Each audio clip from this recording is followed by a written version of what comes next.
2017 இந்தியாவும் அமெரிக்காவும் போட்ட ஒப்பந்தங்கள் எல்லாத்துலயும் இந்தியாவோட தரப்பு டிமாண்ட் என்னவா இருந்திருக்குது?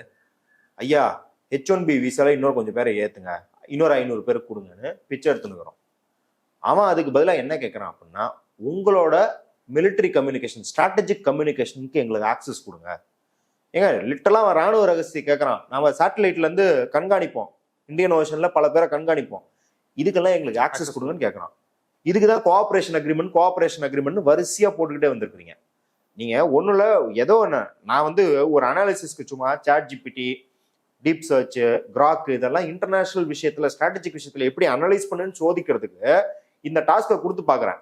யாரு பக்கம் டில்ட் இருக்கு அப்படின்னு கேட்டா அதுவே சொல்றது 2017 22 வரைக்கும் போட்ட எல்லா டீல்லையும் இந்தியாவுக்கு நஷ்டம், அமெரிக்காவுக்கு பயங்கரமான லாபம். ஏன்னா நம்ம என்ன விட்டு கொடுத்துட்டு என்ன வாங்குறோம்னு இருக்குல்ல. நான் உங்கள்கிட்ட 100 ரூபாய்க்கு விட்டு கொடுத்துட்டேன், ஆனா 100 ரூபாய்க்கு மதிப்புள்ள ஒரு டெக்னாலஜி உங்கள்கிட்ட இருந்து வாங்கிட்டேன்னா சரிசமமா இருக்கும். ஆனா எங்கேயுமே சரிசமமாக இல்லை அப்படின்றதுல ChatGPT, டீப் சர்ச்லாம் நீங்க நேயர்கள் ஒரு 5 நிமிஷத்துல வெரிஃபை பண்றதுக்கு சொல்றேன். ஒரு எக்ஸ்பர்ட்லாம் இருக்காரு, பரத் கர்னார்னு ஒரு எக்ஸ்பர்ட் இருக்காரு. அவர் காங்கிரஸ் கட்சியை விமர்சிச்சு மோடியை ஆதரிச்சவர் 2014. அவர் எதுக்கு ஆதரிச்சோன்னு சொல்றாருன்னா, காங்கிரஸ் கட்சி ஸ்ட்ராங்கான நடவடிக்கை எடுக்க மாட்டேங்குது, மோடி ஒரு ஸ்ட்ராங்கான ஆளு வந்தா இன்டர்நேஷனல் பிரச்சனை புரட்டி போடுவோம்னு நினைச்ச ஆளு 2017 இந்த கூத்தெல்லாம் பார்த்துட்டு ஸ்டாகரிங் ஃபார்வர்ட்னு ஒரு புக் எழுதுறாரு.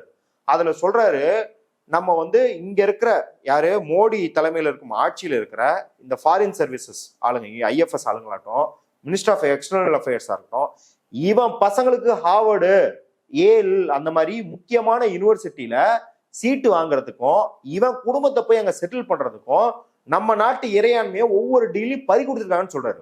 அப்ப இதையெல்லாம் வச்சு பார்க்கும்போது, இந்த பின்புலத்துல வச்சு பார்க்கும்போது தான் எப்ஸ்டீன் ஃபைல்ல அவன் குறிப்பிட்டிருக்க 2017 நடந்த சந்திப்பு, நீ இந்தியாவை அனில் அம்பானிக்காகவும் அதானிக்காகவும் வித்திருக்கிற. ஏன்னா 2017 அப்புறம் ஆரம்பிச்ச நெகோசியேஷன்ஸ்ல தான் 2020 அப்புறம் உனக்கு ஹெய்ஃபா போர்ட்டை அதானிக்கு வாங்கி கொடுத்துருக்காங்க. அப்ப இதெல்லாம் பின்னணியில இருந்து பாக்குறோம். நம்ம இப்ப அமெரிக்கால அதானிக்கு எதிராக வழக்கு நடக்குது. அது எந்த வருஷத்துல இருந்து பண்ண குற்றச்சாட்டுகள் நடக்குது? எல்லாமே 2014 கோடு வச்ச மாதிரி நடக்குது. எப்ஸ்டீன் சொல்றான். நான் தான் சொல்றேன், வேற எந்த அரசியல் தலைவரும் இல்லையா இந்தியால இருந்து. நீ மட்டும் கரெக்டா போய் மாட்டிருக்குன்னா அப்ப உன்னதான்ப்பா சந்தேகப்பட வேணும்.